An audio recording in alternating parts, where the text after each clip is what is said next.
Es el general de brigada del ejército peruano, Juan Urbano, el expresidente del Centro de Estudios Históricos Militares en nuestro país. Bienvenido. Muchas gracias, señor Diego Acuña. Gracias por estar acá.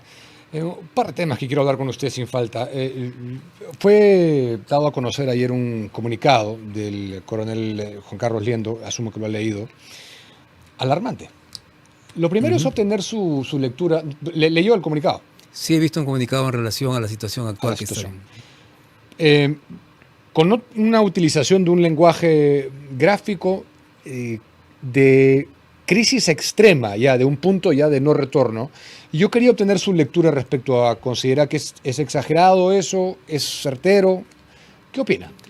Debemos tomar todas las previsiones en relación a la situación actual de inseguridad que se está viviendo en el país. El terror se está implantando como una medida de presión de estos grupos criminales. Entonces considero que debe haber acciones efectivas para poder eliminar ese terror. O sea, la población no puede seguir viviendo y ser objeto de este terror tanto en la vida cotidiana como en las instituciones per se. Es decir, tiene que haber una acción preventiva total, radical, para afrontar y eliminar este terror que existe actualmente en la sociedad. Pero lo extremadamente alarmante del comunicado del Liendo es que él dice que el narcotráfico, el narcotráfico por un lado y la minería ilegal por otro, ya rebasaron al Estado peruano. Ejecutivo, Parlamento, están en todos lados. Eso es lo que a mí me ha dejado esta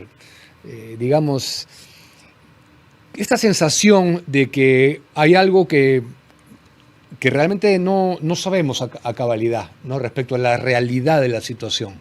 Se convierten en dos amenazas para la seguridad del país, para la estabilidad de la democracia, ¿no? Narcotráfico y la minería ilegal están sobrepasando los niveles de autoridad del Estado peruano.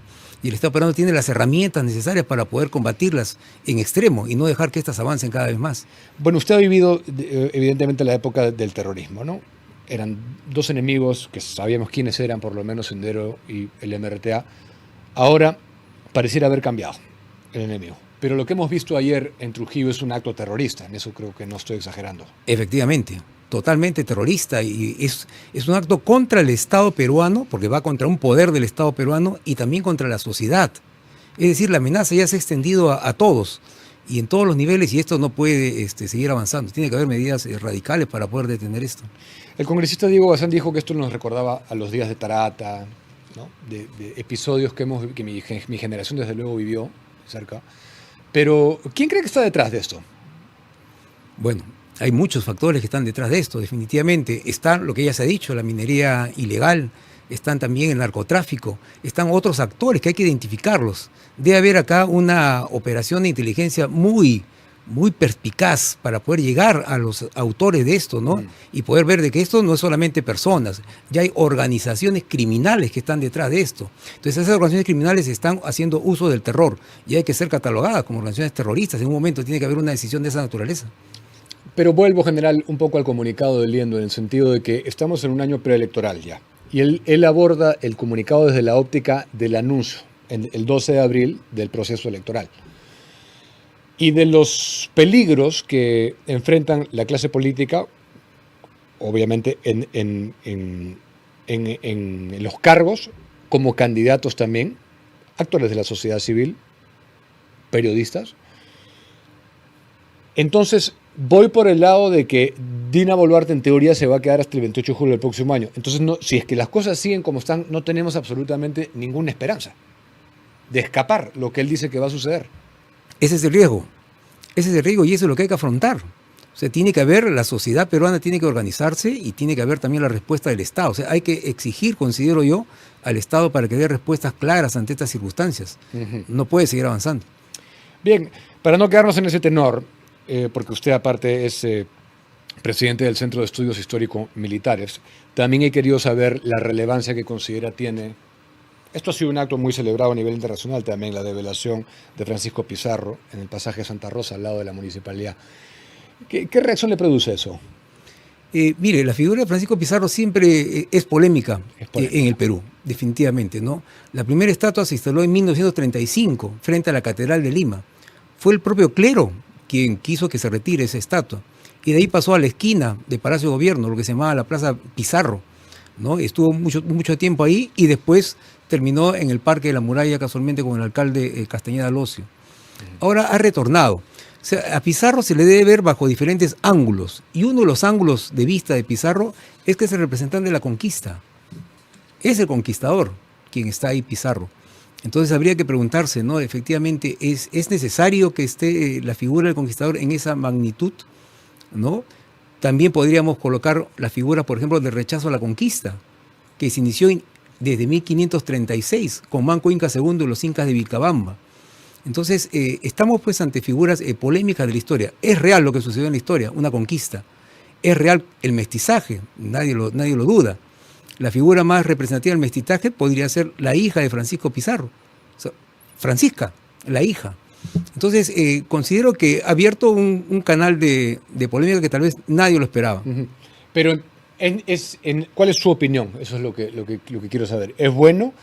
O sea, llega un momento que tenemos que aceptar que somos hijos de la hispanidad, ¿no? Eso es un hecho.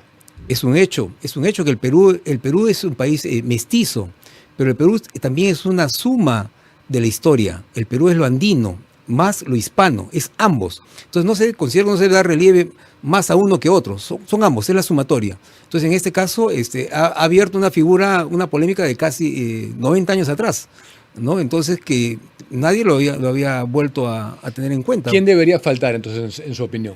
Manco Inca II, por ejemplo, el que representó el rechazo a la conquista. Entonces, ahora hay que ver también de que Lima se funda sobre una ciudad ya habitada por los naturales. Eso es lo que le iba a decir, ¿no? Porque hemos cumplido 490 años que hemos celebrado el día sábado, ¿no? Entonces por ahí puede que haya gente que objete eso, ¿no? Sí. Porque ya no calza, ¿no? Históricamente con... Exacto, o sea, ese es el tema, ¿no? Que origina una polémica. Está bien tener un conocimiento de lo que representó la figura de Francisco Pizarro, pero hay que reconocer, fue una empresa de conquista la que llegó al Perú con todos sus bemoles, ¿no? Porque no fue una conquista fácil. Fue una conquista difícil porque ella había ya asentado una población oriunda que dominaba el territorio, que tenía una cultura, una civilización. Entonces fue un choque definitivamente entre dos civilizaciones, ¿no? Al final la sumatoria, definitivamente nadie va a negarla, ¿no? Una sumatoria que es valedera en la actualidad. Así, es parte de las raíces de lo que somos los peruanos, ¿no? Una sociedad mestiza en su conjunto, ¿no? Pero que es una suma también de nacionalidades, ¿no? ¿Cuál es su análisis histórico de la significación de Lima? Hemos celebrado 490 años, pero la significación de Lima como Lima en nuestra historia, en las batallas que se puedan haber librado, la significación de Lima. Lima, por su posición geográfica, es un punto clave en el continente, y lo ha sido así, desde que fue fundada en ese lugar, desde que fue el asentamiento del primer virreinato hispano en el continente, que fue el virreinato del Perú, y después también la capital del Perú. O sea, su posición geográfica es geopolíticamente extraordinaria en el continente para poder dominar el mismo, ¿no? Y también ha sido objeto de ataques, como hace poco también hemos conmemorado 144 años de la defensa de Lima, en las batallas heroicas de San Juan y Miraflores, del 13 y 15 de enero de 1881.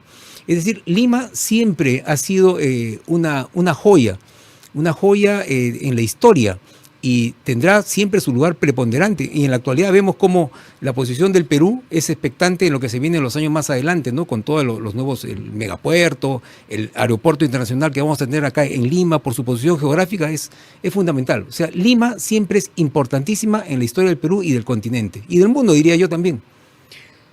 Y en la guerra con Chile también fue en la guerra con Chile fue fundamental. Pero es más, o sea, en la guerra con Chile, Lima llega a ser un objetivo no militar, fue un objetivo político Lima, porque ya el objetivo militar había sido conquistado por Chile luego de las campañas terrestres en el sur, con la batalla de Tacna y la batalla de Arica. Pero posteriormente Chile, en la intención de querer obtener por la conquista territorios peruanos y las negociaciones iniciales después de la batalla de Tacna, que se llevaron a cabo en Arica, a borde del buque La Caguana, no llegaban a buen puerto porque Chile exigía la cesión territorial de Tarapacá y exigía retener Moquegua, Tacna, Arica. Al no llegar, ningún peruano estaba de acuerdo con eso, las autoridades peruanas no lo estaban, a pesar de las mediaciones que había del gobierno de los Estados Unidos. Entonces Chile decide ir hacia el centro neurálgico del país para imponerse por la fuerza y lograr que el Perú acceda a la cesión territorial.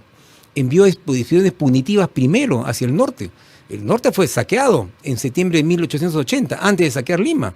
Desde Paita, Trujillo, Salaberry, Chimbote, todos esos puertos fueron saqueados totalmente. Y después fue eso reconocido por el gobierno chileno, y después viene la campaña de Chile con Patricio Lynch, que desembarca desde Pisco hasta Curayacu en noviembre de 1880, y en ese lapso inclusive también hay devastaciones y saqueo contra todas las haciendas que habían en ese lugar. Es decir, el temor se iba acercando cada vez más a Lima, y no obstante ello, Lima presentó defensa en San Juan y Miraflores. Entonces eso hay que tener en cuenta y hay que valorar, que a pesar de que se sabía que venía el ejército, hubo la defensa sacrificada primero en la línea de San Juan y después en la línea de Miraflores. Desde una óptica histórica, usted que se ha dedicado a estudiar la historia, evidentemente, y con esto termino, una pregunta que yo siempre me he hecho es por qué nunca se ha reclamado, porque nunca ha habido una consecuencia, al menos formal, del incumplimiento de Chile del Tratado de Ancón, del plebiscito que tendrían que haber convocado para ver si es que la población de Tarapacá y Arica quería regresar a territorio peruano. ¿Por qué nunca se ha hecho nada al respecto de eso? Después de la guerra, el Perú quedó totalmente devastado económicamente, sin crédito, políticamente. Cáceres asume la reconstrucción nacional, y una de las principales preocupaciones... Pero no reconoció el tratado. No reconoció el tratado, pero una de las primeras preocupaciones de Cáceres, ya en el gobierno, cuando asume la reconstrucción nacional, es querer que se cumpla el plebiscito. Pero para eso, ¿qué nos faltaba? Nos faltaba el poder militar. Sí, es que a eso se resume todo. Exacto. Y ahora no quieren que compremos los aviones que querían, porque decían que desbalanceábamos. Claro, no, las lecciones de la historia están ahí. Sí. Es más, la guerra se inicia con un tratado defensivo que se hizo con Bolivia y con Argentina, que al final fue un tratado en el papel que no fue para nada efectivo, porque no teníamos los blindados que verdaderamente se necesitaban. Muy interesante. Gracias por estar acá, general. No, muy amable por esta entrevista, y sobre todo por dar relieve a los hechos históricos en la batalla de San Juan y Miraflores. Hasta una siguiente oportunidad, porque estos temas les damos cabida acá y son importantes también. Con mucho gusto, muy amable. Gracias por estar acá. 8:05.